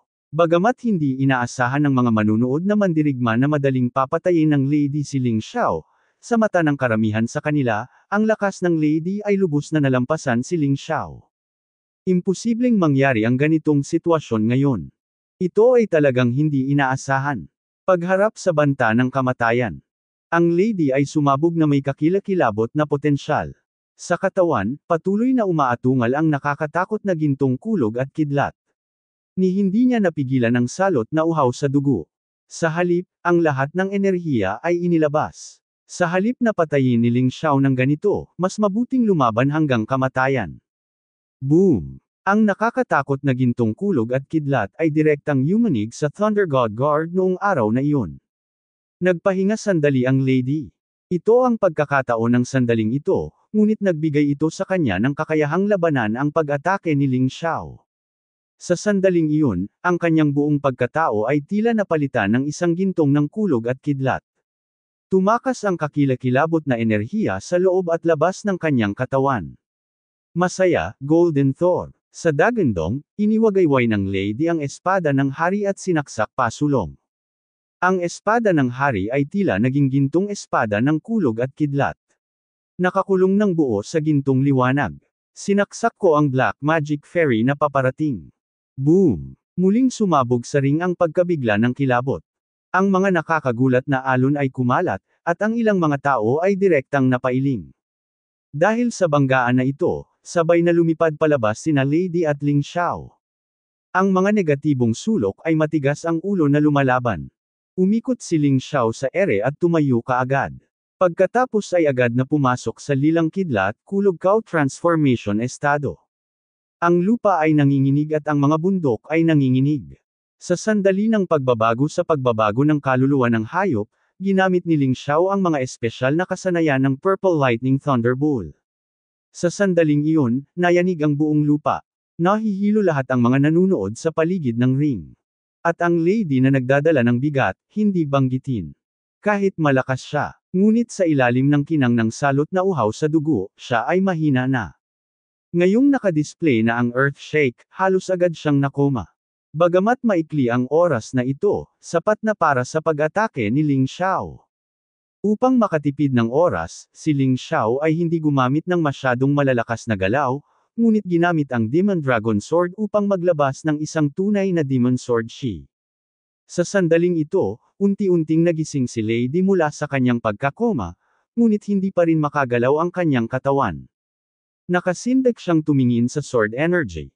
Sa mga normal na panahon, hinding-hindi siya sasaktan ng ganitong uri ng aura ng espada.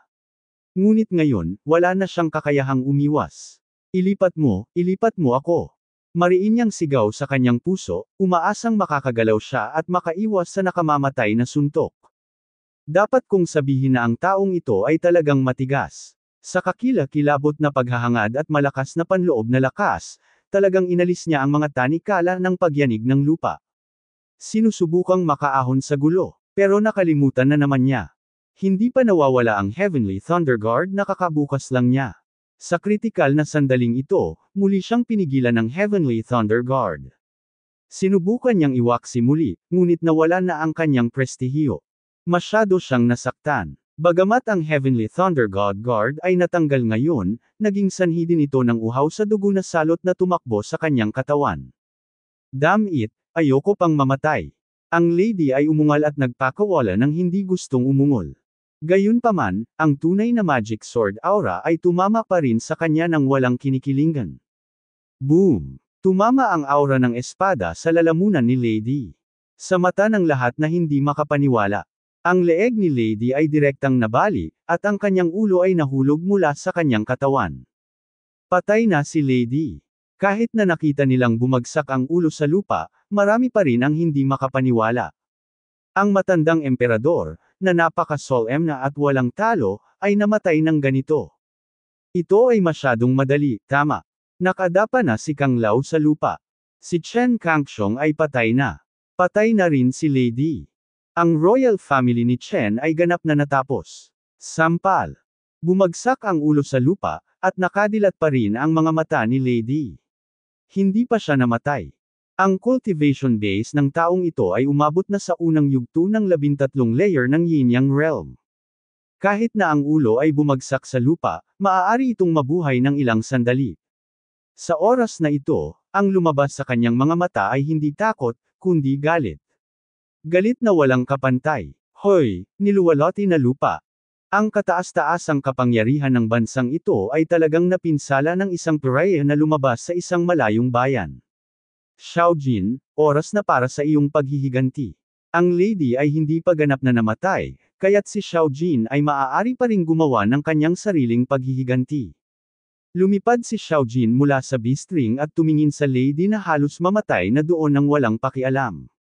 Nag-aalab ang puot sa mga mata.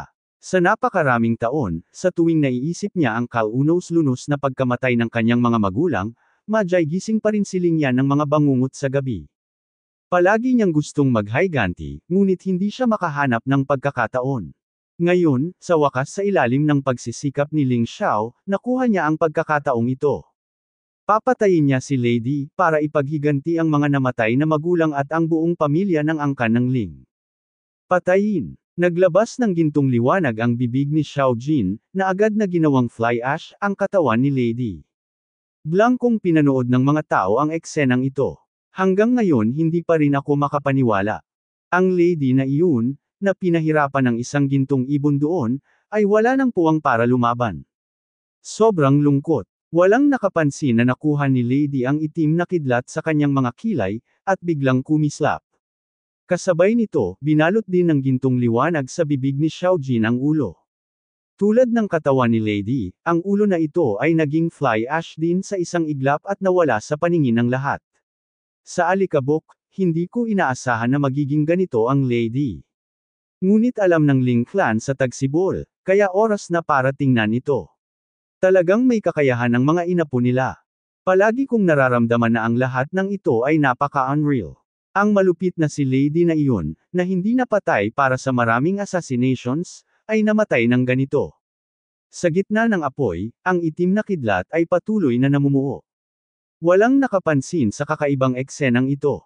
Kasama si Xiao Jin, na napakalapit, ay lubusang nalubog sa kagalakan ng paghihiganti sa sandaling ito. Matagal niyang hinintay ang araw na ito. Nang makuha ko ang gusto ko, natural na excited ako. Ito rin ay kalikasan ng tao. Kasama si Ling Xiao, masaya ang lahat para sa kanya. Iniisip kung gaano kahusay ang lady noon, halos imposible para kay Ling Yan na maghiganti. Ngunit ngayon, ang imposibleng bagay na ito ay naging posible. Nang si Ling Xiao at Xiao Jin ay nalubog sa saya. Sa apoy, isang madilim na figure ang lumitaw. Sa eksenang ito, napakasaya ni Ling Xiao at Xiao Jin na hindi nila ito makita. Ngunit nakita ito ng ibang mga tao na malapit sa singsing. Napatulala nilang pinanood ang eksenang ito, at ang mga pupil ng lahat ay agad na lumaki, at ang kanilang mga mata ay tila nakauslip. Ano ang nakita nila? Ang figure na lumitaw mula sa apoy ay hindi ang lady, ngunit sino ito? Bukod dito, ang hininga ng lady ay malinaw na naramdaman na mas malakas kaysa sa nakaraang lady. Ito ay mas hindi komportable. Handa ka na sa wakas na palabasin ako. Sinabi mo kanina, hindi mo kaya, haharapin ko ang batang ito, at matagal nang malulutas ang problema. Ang itim na anino ay walang malasakit sa apoy, at matagumpay na sinabi sa ulo na sinusunog. Sa susunod na sandali, tumingin siya kay Xiao Jin, at ang kanyang nagyayelong mga mata ay nagpakita ng isang pagpatay na layunin. Iginalaw niya ang kanyang mga paa, naging isang itim na kidlat, at sumugod patungo kay Xiao Jin. Kasabay nito, napansin na ni Ling Xiao ang pagkakaroon ng anino na ito. Bagamat hindi niya alam kung ano ang nangyayari, ang sigurado ay ang taong ito na kamukha ni Lady ay gustong patayin si Xiao Jin. Bukod dito, ang kanyang lakas ay mas malakas kaysa sa nakaraang lady. Sa sandaling iyon, nabigla si Ling Xiao. Nagulat man siya ay hindi naman mabagal ang mga galaw niya. Gumawa ng isang hakbang sa ilalim ng paa, ihagis ang phantom body technique ng Magic Dragon, at sumugod patungo sa madilim na anino. Bagamat may magandang lakas si Xiao Jin, imposibleng harangin ang kakilakilabot na suntok ng anino na ito. Dahil nakaharap ito sa kalaban, huli na ang reaksyon. Kaya dapat siyang sumagip. Bagamat ang kakilakilabot na lalaking ito ay kamukhang kamukha ni Lady, ang kidlat na inilabas sa kanyang katawan ay itim, parang tinta. Kay Shui Yin Thunder, kumunot ang noo ni Ling Xiao. Ang kapangyarihan ni Yin Lei, bagamat hindi kasing bukas at tuwid na gaya ni Yang Lei, ay mas makasalanan. Kapag ito ay nahawakan, ang katawan ay lilito na abnormal, at hindi ito dapat hawakan. Hindi niya maintindihan, itong si Lady ay halatang nagtataglay ng Golden Thunder Martial Spirit, na kay Yang Lei. Paano ko magagamit muli ang Yin Thunder? Ngunit kahit na hindi niya maintindihan sa oras na ito, wala siyang oras upang malaman ito, dahil ang sitwasyon ni Xiao Jin ay lubhang mapanganib. Umabot na sa likod ni Xiao Jin ang pag-atake ni Yin Lady, mahigit 10 metro lang ang layo mula kay Xiao Jin. Ang distansyang ito ay napakalayo para sa mga ordinaryong tao, ngunit para sa mga mandirigma, ito ay mas malapit hanggat maaari. Ang mga manunood ay unti-unting nakabangon mula sa kanilang pagkagulat. Ang labanang ito ay talagang hindi kapani-paniwala. Ang lady ay pinatay, ngunit siya ay biglang nabuhay na muli, at siya ay mas malakas kaysa sa nakaraang lady. Iba talaga ang pakiramdam. Natatakot ako na ang hitsura lang ang eksaktong pareho. Kinailangan ni Ling Xiao ang labis na enerhiya upang patayin ang lady, at ngayon ang mas malakas na Yin Lady ay nabuhay na muli. Nagagawa pa ba siyang patayin ni Ling Xiao? Muling nabaligtad ang sitwasyon, at ang damdamin ng maraming mandirigma ay pinakilos ng kakaibang eksenang ito. Haha, huli na. Masyadong mabagal ang bilis mo. Si Yin Lady ay tumingin kay Ling Xiao nang walang pakialam, at nagpakawala ng nakakalokong tawa. Ang phantom body ng Magic Dragon ay hindi maihahambing sa kanyang bilis. Sa oras na ito, naramdaman din ni Xiao Jin ang panganib sa likod niya. Bagamat napakaikli ng oras, desperadong inilabas niya ang lakas ng kanyang buong katawan sa pagtatangkang hadlangan ang pag-atake ng Yin Thunder Emperor. Basta bibili ka ng moment, dapat mablock mo ang kalaban mo. Gayunpaman, ang oras, pagkatapos ng lahat, ay huli pa rin. Wala pang isang talampakan ang layo ng kamay ni Yin Lei kay Xiao Jin, at ang enerhiya ng demonyo na kagalo pa lang ni Xiao Jin ay madaling nawala. Tuluyan nang bumagsak ang depensa. Gusto niyang tumakas. Gayunpaman, ang nakakatakot na Kuo Yin Lei ay nagtataglay ng mga kakaibang katangian, at sa hindi inaasahang pagkakataon ay naglabas ng isang kakilakilabot na atraksyon, hinayla ang kanyang katawan ng mahigpit, na naging dahilan upang hindi siya makagalaw. Boss, iwan muna ako, hindi mahalaga kung mamatay ako, ngunit kailangan mong patayin siya para sa akin. Alam ni Xiao Jin na maaaring hindi na siya makaligtas sa pagkakataong ito. Hindi niya gustong malagay sa panganib si Ling Xiao dahil sa kanya. Hanggat kayang patayin ni Ling Xiao itong Yin Thunder Emperor, kahit mamamatay siya, mamamatay siya ng walang pagsisisi. Kalokohan. Ang marahas na sigaw ni Ling Xiao ay hindi inaasahang tumunog mula sa likuran ni Xiao Jin. Sa isang iglap lang, nagpakita talaga siya sa likod ni Xiao Jin, sa harap ni Yin Lei. Hindi maganda ang phantom body ng Magic Dragon, kaya ginamit niya ang vertical golden light technique. Nang makitang biglang sumulpot si Ling Xiao, na parang gumagalaw kaagad, nagpakita ng pagtataka ang Emperor Yin Lei. Ngunit ang sorpresa ay panandalian. Napalitan ito ng nakakalokong pag-irap. Tanga, mas gusto pa kitang patayin kesa sa baluktot na hayop na yan. Dahil dito na, tara na sa kamatayan. Ang pag-atake ni Yin Lei ay hindi tumigil, at isang palad ang nakatatak sa ulo ni Ling Xiao. Sa oras na ito, walang paraan si Ling Xiao na lumaban, hinayaan lamang niya ang pag-atake ng kalaban na bambahin ang kanyang ulo. Pagkatapos ay pumutok ang Kuo Shui Thunder, at ang kanyang buong katawan ay nabalot ng thunder, at nagsimula siyang manghina at mabilis na mabulok. Sa pagkakataong ito hindi ka patay. Nag-aalala si Emperor Yin Lei na hindi mamamatay si Ling Xiao, kaya sinamantala niya ang pagkakataong magpasabog ng higit sa 10 suntok sa katawan ni Ling Xiao.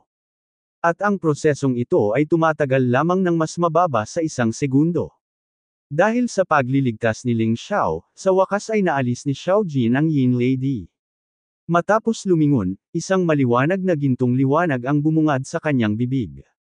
Jiu Yu Huang Quan Jingguang. Noong una, ang Emperador Yin Lei ay hindi pinapansin si Xiao Jin. Ngunit nang sumikat ang gintong liwanag, bahagyang nagbago ang mukha niya. Malinaw niyang nararamdaman na ang gininto ang liwanag ay puno ng kakilakilabot na mapangwasak na kapangyarihan. Kung talagang maglakas loob siyang lumaban ng pilit, hindi maiiwasang mamatay siya sa lugar. Boss! Sinamantala ang pag-iwas ng Yin Lei Emperor, iniligtas ni Xiao Jin ang katawan ni Ling Xiao mula sa Kuo Shui Thunder. Ngunit ang Yin Lei possession ay parang uod ng tarsal bone, hindi ito malinis. Walang kwenta, patay na siya, tapos na ang kay-abangan niya. Ang isang walang kabuluhang pagtatangka na maging isang kaaway ng maharlikang pamilya ng Chen, isang walang kabuluhang pagtatangka na maging isang kaaway ng haring ito, ay higit pa sa nakamamatay. Panipik. Tawa ng tawa si Yin Lei.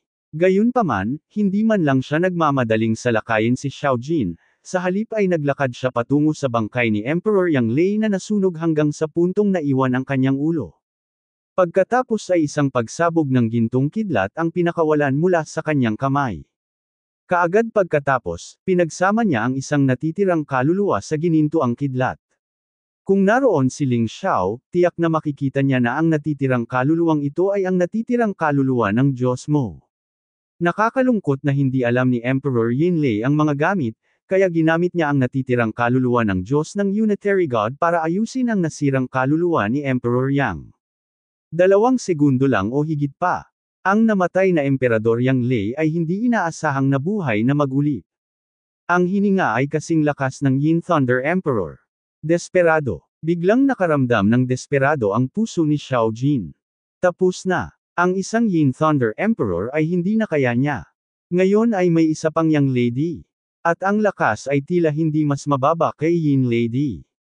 Paano ito? Wala siyang pakialam kung mamatay man siya, baka hindi niya makuha ang katawan ni Ling Xiao. Wow! Sa sandaling natigilan si Xiao Jin, biglang kumandat si Emperor Yang Lei at inagaw ang katawan ni Ling Xiao mula sa kanyang likod. Ang haring ito ay hawad lang sa batang ito. Pagkatapos, dito ngayon, lahat ng sumusuporta sa kanya ay mamamatay. Minsan siyang namatay, at labis na nagalit si Emperor Yang Lei. Kung hindi dahil kay Yin Li di na kailangan pa siya, natatakot ako na imposibleng buhayin siya. Kinasusuklaman niya si Ling Xiao. Sa gitna ng karamihan, ang mga tao ng Demon Dragon Cult at ang mga ekspresyon ni Chen Kangmang ay sobrang pangit. Namatay si Ling Xiao sa labanan, na mangangahulugan ng kanilang pagkatalo. Dahil wala sa kanila ang magiging kalaban ni Yin Lady o Yang Lady. Kahit mabaigo kang lumaban, kailangan mong lumaban. Sa anumang kaso, dapat mong bawiin ang katawan ni Ling Xiao, at hindi mo siya hahayaang mamatay. Kinagat ni Chen Bui ang kanyang mga ngipin at naglakad papunta sa ring. Pero pagkahakbang pa lang niya ay napahinto siya ng isang babaeng nakasombrero. Hindi mo kailangang kumilos, hindi siya mamamatay ng ganoon kadali. Siyempre, si Yu Fanghua ang nagpatigil sa kanila. Sa katunayan, sa sandaling bago si Ling Xiao ay tinamaan ng Yin Lady, si Yu Fanghua ay handa ng kumilos. Ngunit napigilan ito ng pagpapadala ng kaluluwa ni Ling Xiao. Napansin na pala ni Ling Xiao ang kanyang pag-iral, ngunit dahil sa labanan sa ring, hindi niya ito nakilala sa ngayon. Pinigilan siya ni Ling Xiao sa isang pangungusap lamang, iyon ay, hindi ako mamamatay. May sapat na dahilan si Yu Fanghua para maniwala kay Ling Xiao.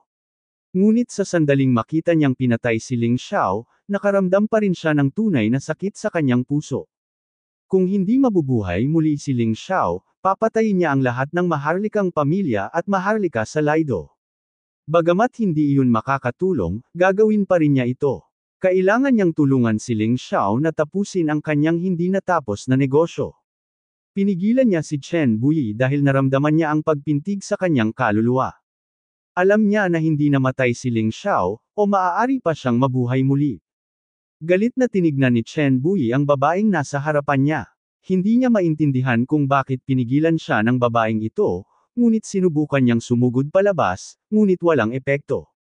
Masyadong makapangyarihan ang babaeng ito. Sa sobrang lakas ay hindi niya maigalaw ang kanyang mga paa. Mga buto at abo. Sa mga maharlika, may biglang sumigaw. Ibaba mo ang batang iyan. Magaling si Lady. Nagsimulang magbago ang mga lalaking iyon mula sa isang boses patungo sa isang boses. Naramdaman nilang patay na si Ling Xiao, kaya pinili nilang tumayo sa gilid ni Lady. Ngunit hindi alam ng mga lalaking ito na ang kanilang pagpili sa pagkakataong ito ay katumbas ng pagkasira ng kanilang kinabukasan. Ayaw silang patayin ni Ling Xiao, ngunit pagkatapos ng panahong ito, hindi sila pinatay ni Ling Xiao, paano siya magiging karapat-dapat sa kanyang sarili? Siyempre, maraming tao sa karamihan ang naaawa.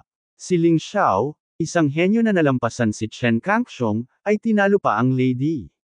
Ngunit sa isang kakaibang eksena, lahat ng ginawa ni Ling Xiao ay tinalikuran. Nakakapanghinayang na ang isang napakahusay na henyo ay namatay ng trahedya. Gayunpaman, wala silang lakas ng loob na sabihin ang anuman. Namatay si Ling Xiao sa labanan, ganap na pinagkadalubhasaan ni Lady ang inisyatiba, at muling bumalik si Chen Guo sa kanyang pamamahala. Anuman ang ginawa ni Ling Xiao noon, ito ay itinuturing na isang pag-aaksaya ng lahat ng nakaraang pagsisikap. Ang digmaan sa Profound Realm ay talagang payak, ito ay labanan lamang sa pagitan ng malalakas. Ang isang malakas na tao ay maaaring baguhin ang pattern ng isang digmaan. Narinig mo ba, lahat sila hinayaan akong ibaba ka. Hinawakan ng Emperor Yang Lei ang bangkay ni Ling Xiao, at ang panloob na puwersa sa kanyang katawan ay patuloy na bumubuhos sa kanyang mga kamay. Hindi lang niya gustong mamatay si Ling Xiao, ngunit gusto rin niyang mamatay si Ling Xiao nang walang bangkay. Sa ganitong paraan lamang siya makakadama ng kagaanan. Maraming tao ang nanood ng eksenang ito at nakaramdam ng sobrang emosyonal, at naawa kay Ling Xiao. Pagkatapos ng lahat, ang dahilan kung bakit pinatay si Ling Xiao ay upang iligtas si Xiao Jin, ngunit hindi ito dahil sa kanyang sariling lakas. Nakakahiyang mamatay ng ganito. Tumigil ka. Umungol si Little Jean kay Dr. Yang at sumugod kay Emperor Yang Lei. Ngunit sa pagkakataong iyon, isang boses ang biglang tumunog sa kanyang isipan. Gumamit ng Jiuyu Huang Quan Jinwang ng direkta. Boses ba ng amo? Natigilan sandali ang maliit na Jean. Pero hindi nagtagal, ginawa niya. Kahit na hindi ko alam kung auditory hallucination iyon, sa sandaling ito, dahil sa lubos na pagtitiwala kay Ling Xiao, sumunod siya. Patay. Walang nakapansin na ang trauma at kulog sa katawan ni Ling Xiao ay nawala sa isang iglap. Nakabawi sa sandali bago inatake ng Yin Thunder Emperor. Pagkatapos noon ay isang malamig na boses ang lumabas sa kanyang bibig. Sa sandaling iyon, ang kanyang palad ay tumagos sa ulo ni Emperor Yang Lei. Pagkatapos ay mabilis na tumalon. Ang nakakatakot na Jiuyu Huangquan na gininto ang liwanag ay sabay ding bumulwak mula sa bibig ni Xiao Jin, na bumabalot sa katawan ni Emperor Yang Lei. Ang natitirang kaluluwa ng nagkakaisang Diyos, kunin mo. Sa palad ni Ling Xiao, kinaladkad niya ang isang grupo ng mga natirang kaluluwang parang tandang, nilunok sila ng direkta sa tiyan, at nagsanib sa posisyon ng nagkakaisang Diyos. Ang unitary spirit ng halimaw ay nagbago mula sa ikasampu ng nauna tungo sa kalahati ng kasalukuyang. Bagamat hindi pa ito kumpleto, mas malakas ito kaysa dati.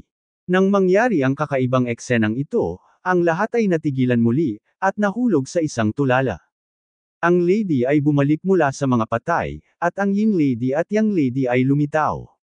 At patayin si Ling Xiao. Akala ko ay tuluyan ang nabaligtad ang sitwasyon. Ngunit ngayon, muling nabuhay si Ling Xiao, at sa sandaling ipanganak siyang muli, papatayin niya si Emperor Yang Lei. Muling bumaliktad ang sitwasyon. Ang mga taong nakarating para panoorin ang excitement, isa-isang hindi makalingon ng matagal, at ang gulo ng utak. Oy, hindi ako nananaginip, ngayon na halatang patay na si Ling Xiao. Siguradong hindi ito panaginip, nakita ko rin. Pero ang nangyayari, paano biglang nabuhay ang lalaking ito, at pati ang mga sugat sa katawan ay nawala, kasama na ang Koshui Thunder.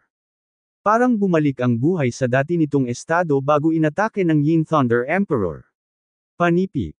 Malaki ang utak ng taong ito. Ngunit hindi mali ang kanyang hinuha. Sa mga electric light at flint, pinili ni Ling Xiao na sumugal. Gusto niyang iligtas si Xiao Jin gamit ang mga kasanayan sa pag-backtrack ng buhay na katatapos lang niyang makuha. Bagaman ito ay mapanganib, ito ay nagtagumpay. Nang makita ang muling pagkabuhay ni Ling Xiao nakalapag na sa wakas ang nakabitin na puso ni Yu Fanghua. Natatakot talaga siya na mali ang napili niya. Natatakot akong pagsisihan ko ito habang buhay. Sina Chen Buyi, Chen Kangmang at iba pa ay tumingin din kay Ling Xiao na ganap na nabuhay sa pagkabigla at kagalakan. Bagamat hindi nila naiintindihan ang nangyari, hanggat nabubuhay si Ling Xiao, hindi sila mawawalan ng pag-asa. Nakakagulat, tama, Yin Lady. Nakatayo doon si Ling Xiao, malamig na nakatingin kay Yin Lady, na nagpapakita ng mapaglarong ngiti. Isang lansihin upang tumingin sa likod ng buhay, hayaan siyang ganap na baguhin ang sitwasyon. Mula sa kanyang pagkamatay hanggang sa pagkamatay ni Emperor Yang Lei. Ang hindi mabilang na mga tao, bilang isang resulta, ay parang nananaginip, hindi makapaniwala na ang lahat ng ito sa harap nila ay naging katotohanan. Gayunpaman, para mabaliktad ang sitwasyon, tiniis din ni Ling Xiao ang matinding sakit. Ang sandali ng kamatayan ay talagang desperado. Kasama na ang pisikal na sakit, na talagang hindi maihahambing sa sakit na dulot ng pang-araw-araw na pagsasanay. Kung maaari, ayaw ni Ling Xiao na subukan sa pangalawang pagkakataon. Gayunpaman, ang kamatayang ito ay nagdulot din sa kanya ng di inaasahang mga tagumpay. Minsan, sinanay niya ang 9-death reincarnation technique. Ang kakanyahan ng pagsasanay na ito ay nasa bawat oras na mamatay ka, ang iyong cultivation base ay lubos na mapapabuti. Hindi kailanman namatay si Ling Xiao pagkatapos ng pagsasanay, kaya walang paraan upang patunayan ang aktwal na epekto ng martial arts na ito. Gayunpaman, ngayon, dahil sa pagliligtas kay Xiao Jin, minsan siyang namatay. Ang 9 Deaths Reincarnation Art ay nagkaroon din ng bisa. Ang kanyang cultivation base ay orihinal na isang pagliko lamang ng Yin-Yang Realm 12 layer ng na may 20% na enerhiya. Ngunit ngayon, ang cultivation base ay nasira na. Perpektong pumasok sa unang yugto ng ika-13 sa kaharian ng Yin-Yang. Alamin na, upang makamit ang gayong tagumpay, kailangan niyang labanan ang 7 o 8 kalaban na mas malakas kaysa sa kanya, at talunin sila. Ngunit namatay ako ng isang beses, at ito ay naruroon sa isang iglap. Ramdam ni Ling Xiao na sa sandaling iyon, ang potensyal sa kanyang katawan ay sumabog sa malaking halaga at bumuhos sa dagat ng paglilinang. Ipinapakita nito na ang Nine Death Reincarnation Ju ay talagang sandali lamang ng muling pagkabuhay pagkatapos ng kamatayan, na maaaring lubos na pasiglahin ang potensyal ng katawan, at pagkatapos ay pahintulutan ang martial artist na gumawa ng isang pambihirang tagumpay. Kung hindi sapat ang potensyal, hindi rin iyon gagana. At na-verify din ni Ling Xiao ang isang punto, iyon ay, hindi binubuhay ng Nine Deaths Reincarnation Art, ang mga patay. Sa madaling salita, kung mamamatay ka ng walang kakayahang mabuhay muli, patay ka na talaga. Medyo sayang ang pakiramdam. Umiling si Ling Xiao. Ang Nine Death Reincarnation Technique ay malinaw na ginagamit kapag ang cultivation level ay mas mataas, ang breakthrough ay magiging mas cost-effective. Ngayon ay isang pambihirang tagumpay lamang mula sa ika-12 hanggang sa 13 impyerno. Ngunit kung ang cultivation ni Ling Xiao ay umabot sa ika-13 na antas ng sa isang revolusyon, siya ay makalalampas sa ika-14 na antas ng impyerno. Magkaroon ng kamalayan na ang enerhiya na kinakailangan para sa ika-13 hanggang ika-14 na palapag ay maaaring higit pa kaysa sa ika-12 hanggang ika-13 palapag. Ngunit ito ay mainam, hindi bababa sa ito ay nagpapatunay na ang 9 na kamatayan reincarnation formula ay epektibo. Tuwang-tuwa ang puso ni Ling Xiao nang masira ang kanyang cultivation base. Ang isang pakikipagsapalaran, isang sakripisyo ng aking buhay para sa aking kapatid, ngunit ang pagkuha ng mga ganitong benepisyo, ay itinuturing din na napaka-epektibo. Bakit? Bakit hindi ka patay? Bakit ka nabuhay muli? Si Yin Lady ay may baluktot na ekspresyon, kahindik-hindik at nakakatakot. Ang kanyang hitsura ay hindi talaga masasabing isang muling pagkabuhay. Kaya lang, ang enerhiya ng kaluluwa na umiiral sa ipinagbabawal na lupain ng emperador ay pinalapot sa anyo ng tao. Sa madaling salita, bukod sa hitsura ng Thunder Emperor, ito ay talagang ibang tao. Maging ang muling pagkabuhay ni Emperor Yang Lei ay talagang pareho.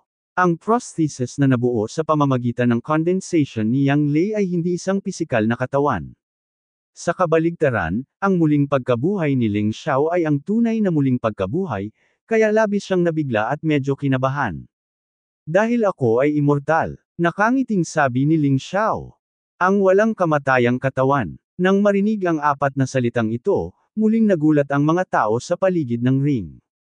Bagaman maraming tao ang nagsasabi na sila ay immortal, sa katunayan sila ay namamatay pa rin. Hindi naman talaga sila immortal. Iba si Ling Xiao. Malinaw na siya ay patay na, ngunit siya ay biglang nabuhay na mag-uli, at siya ay muling nabuhay sa isang buong estado, na direktang sumabog sa ulo ni Emperor Yang Lei. Nasa kanya ba talaga ang maalamat na immortal na katawan? Ha? Sa tingin mo ba maniniwala ang haring ito? Malamig nang umuso si Yin Lady. Maniwala ka man o hindi. Mahinang sabi ni Ling Xiao. Hindi man masira ang cultivation base, kaya pa rin niyang labanan ang Yin Lady, kahit mahirap manalo, mailigtas pa rin niya ang kanyang buhay. Ngayong nakalusot na ang cultivation base, hindi na niya kalaban si Yin Lady. Kung kanina ay medyo kinakabahan siya, ngayon ay sobrang relaxed na ang kanyang mentality. Bigla niyang ibinaling ang kanyang ulo upang tingnan ang sumisigaw na mga maharlikang maharlika. Hiningi mo lang sa Emperor Yang Lei na pigilan ako, tama ba?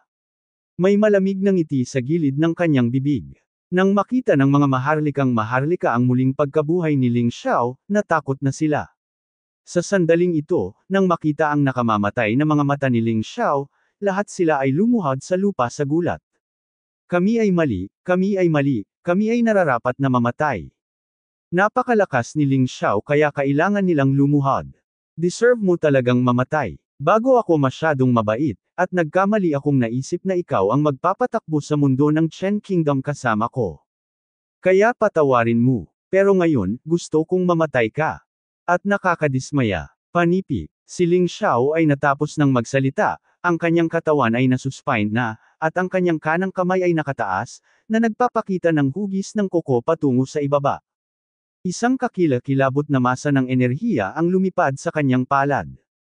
Lava Storm. Sa isang dagandong, isang nakakatakot na bagyo ng lava ang nabuo sa kanyang harapan, na sumasakop sa lahat ng maharlikang pamilya at maharlika. Ang iba sa mga tao ay sunod-sunod na umiwas sa takot na maapektuhan. Nais din tumakas ng mga maharlikang iyon. Ngunit ang kanilang mga binti ay tila puno ng tingga, hindi makagalaw. Masyadong malakas ang pressure na dala ni Ling Xiao sa kanila. Napakalakas nito kaya napigilan sila nito at napabuntong hininga. Hinahamon kita. Lalong naging pangit ang mukha ni Yin Lady. Binaliwala ni Ling Xiao ang kanyang pag-iral at gusto niyang sirain ang mga maharlikang iyon. Para sa kanya, mas mahalaga siguro ang mukha kaysa sa buhay ng mga taong iyon. Lady, iligtas mo kami. Tila hinawakan ng mga maharlikang ang dayami, sinisigawan si Yin Lady, umaasang matutubos.